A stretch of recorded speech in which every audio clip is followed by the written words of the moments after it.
ونستغفره ونؤمن به ونتوكل عليه ونعوذ بالله من شرور أنفسنا ومن سيئات أعمالنا من يهده الله فلا مضل له ومن يضلله فلا هادي له ونشهد أن لا إله إلا الله وحده لا شريك له ونشهد أن سيدنا ومولانا محمدا عبده ورسوله أما بعد فأعوذ بالله من الشيطان الرجيم بسم الله الرحمن الرحيم يا أيها الذين آمنوا لا تلهكم أموالكم ولا أولادكم عن ذكر الله ومن يفعل ذلك فأولئك هم الخاسرون صدق الله مولانا العظيم وعن أبي هريرة رضي الله تعالى عنه قال رسول الله صلى الله عليه وسلم يقول العبد مالي مالي وإن ماله من ماله ثلاث ما أكل فأفنى أو لبس فأبلى أو أعطى فاقتنى وما سوى ذلك فهو زاهب وتاركه للناس رواه مسلم أو كما قال عليه الصلاة والسلام صدر محترم اسٹیج پر رونق افروز حضرات علماء اکرام اور معزز سامعین اور پردہ نشین ماؤں بہنوں،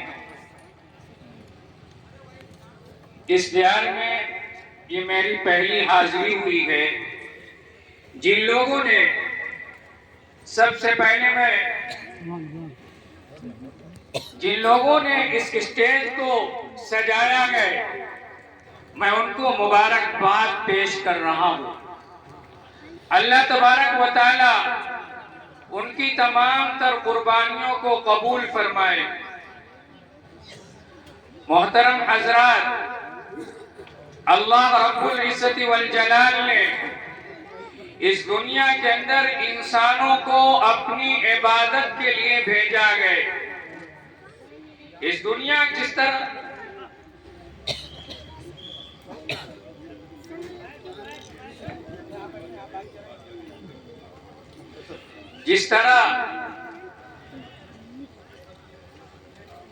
طرح کوئی انسان اپنا کام کسی مقصد کے تحت کرتا ہے، اسی طرح اللہ تبارک و تعالی نے انسانوں کو بغیر مقصد کے نہیں پیدا کیا۔ انسانوں کو کس مقصد کے تحت پیدا کیا؟ اللہ تبارک و تعالی نے قرآن کے اندر فرمایا، اللہ تبارک و تعالی فرماتا ہے وَمَا خَلَقْتُ الْجِنَّ وَالْإِنسَ إِلَّا لِيَعْبُدُونَ، کہ میں نے انسان اور جنات کو محض اپنی عبادت کے لیے پیدا کیا ہے۔ اس آیت کریمہ سے ہمیں یہ پتہ چلا کہ انسانوں کی تخلیق کا مقصد یہ ہے کہ اللہ کی عبادت کریں۔ لہذا اگر ہم دنیا کے اندر ہمارے پیش نظر صرف دنیا کمانا گئے، ہم نے اللہ کی وحدانیت کا اقرار کیا گئے، جناب رسول اللہ صلی اللہ علیہ وسلم پر ہم ایمان لائے گئے، لیکن اگر ہمارے پیش نظر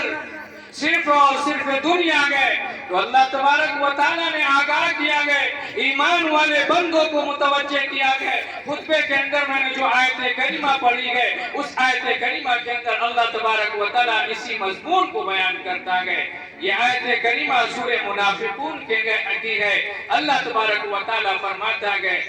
یا ایھا الذین آمنوا لا تلهكم أموالكم ولا أولادكم عن ذكر الله ومن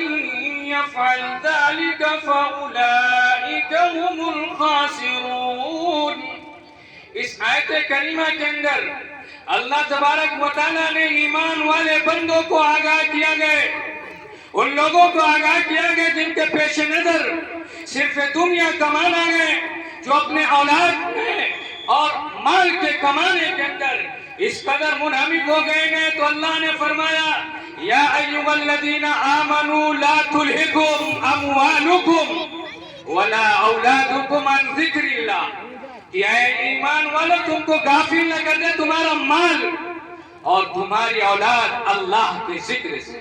مفسرین نے بیان کیا کہ عن ذکر اللہ، اللہ کے ذکر سے مراد کیا گئے؟ یہاں پر اللہ کا ذکر عام گئے، یہاں پر اللہ کے ذکر سے مراد روزہ گئے، نماز گئے، حج گئے، زکوٰۃ گئے، یعنی جو ایمان والا بندہ جس کے پیش نظر صرف یہ گئے کہ میرا کاروبار بڑھ جائے، میرا کاروبار ترقی کر جائے، مال کے اندر ترقی کر جاؤں، میرا مکان بڑھ جائے، تو ایسے لوگوں کے بارے میں اللہ نے فرمایا لا تلھکم اموالکم ولا اولادکم عن ذکر اللہ، کہ تم اللہ کے ذکر سے غافل نہ ہو جانا، تم اس قدر اپنے کاروبار کے اندر، اپنے تجارت کو اندر اس قدر بڑھانے کے اندر منہمک مت ہو جانا کہ اللہ کے ذکر کو چھوڑ دینا، نماز کو چھوڑ دینا، زکوٰۃ کو چھوڑ دینا۔ اور جو شخص ایسا کرے گا اس کے پیش نظر صرف دنیا گئے کہ کاروبار بڑھ جائے، کاروبار ترقی کر جائے، تو جو لوگ ایسا کرتے ہیں ان کے بارے میں اللہ نے کیا فرمایا وَمَن يَفْعَلْ ذَلِكَ فَأُولَئِكَ هُمُ الْخَاسِرُونَ، اور جو شخص ایسا کرے گا، یعنی اس کے پیش نظر صرف یہ گئے کہ اس کا کاروبار بڑھ جائے، اس کے پیش نظر یہ گئے دنیاوی زندگی گئے، تو اللہ نے فرمایا وَمَن يَفْعَلْ ذَلِكَ فَأُولَئِكَ هُمُ الْخَاسِرُونَ، یہی لوگ نقصان اٹھانے والے گئے۔ اللہ نے ایسے لوگوں کو صرف دنیاوی زندگی کے لیے محنت کرتے گئے، وہ نمازوں کی پابندی نہیں کرتے گئے، اللہ نے جو ان پر حقوق عائد کیا گئے ان حقوق کی پاسداری نہیں کرتے گئے، تو ایسے لوگوں کے بارے میں اللہ نے فرمایا یہی لوگ نقصان اٹھانے والے ہیں۔ کیوں؟ اس لیے کہ دنیاوی زندگی چند روزہ گئے اور ہماری اصل زندگی ہمیشہ ہمیش کی زندگی جو گئے وہ آخرت کی زندگی گئے۔ تو جس شخص نے دنیا کی زندگی پر محنت کیا،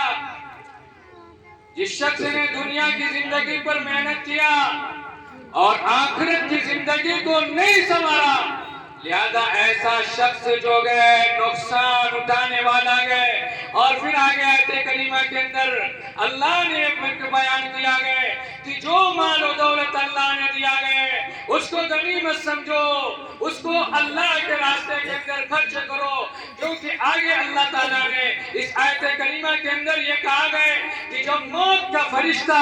روح قبض کرنے آتا گئے تو ہر شخص یہ تمنا کرتا گئے، اللہ کے دربار کے اندر یہ فریاد کرتا گئے اے اللہ مجھے مہلت دے دے، وہ یہ کہتا گئے اے اللہ مجھے مہلت دے دے، میں بھی نیک بن جاؤں گا، میں نماز کا پابند بن جاؤں گا۔ لیکن اللہ تعالیٰ کیا کہتا گئے؟ اللہ کی طرف سے یہ اعلان ہوگا وَلَن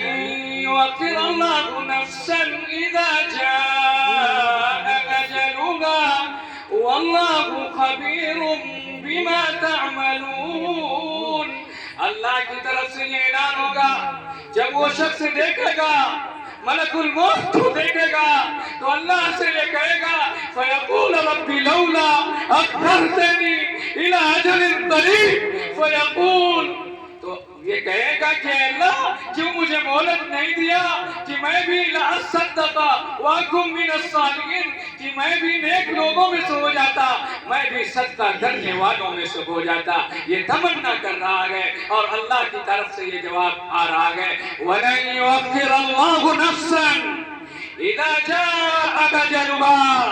کہ موت کا ایک دن مقرر ہے، موت نہ اس سے پہلے آئے گی، موت نہ اس کے بعد آئے گی، یہ اللہ کی طرف سے جواب آئے گا۔ اس لیے مسلمانوں اللہ نے ایک زندگی دی ہے، اس زندگی کو غنیمت جانو، ورنہ یاد رکھو مرنے کے بعد جب کافر بھی عذاب کو دیکھے گا اس وقت یہ کہے گا ربنا ابصرنا وسمعنا فرجعنا نعمل صالحا۔ اس وقت کافر جب عذاب کو دیکھے گا یہ تمنا کرے گا، یہ کہے گا ربنا ابصرنا۔ جو کافر دنیا کے اندر یہ کہتا تھا عذاب کچھ نہیں ہوگا، پیغمبروں کو ستاتے تھے، یہ کہتے تھے کہ عذاب کو بلاؤ، عذاب کو بلاؤ، تو اس وقت وہ بھی کہے گا، اس وقت وہ کہے گا، اقرار کرے گا۔ اس لیے اللہ نے زندگی دی ہے تو اس زندگی کو غنیمت سمجھے۔ اللہ تبارک و تعالی ہم سب کو کہنے سننے سے زیادہ عمل کی توفیق نصیب فرمائے، آمین۔ وآخر دعوانا ماشاءاللہ، بہت خوب۔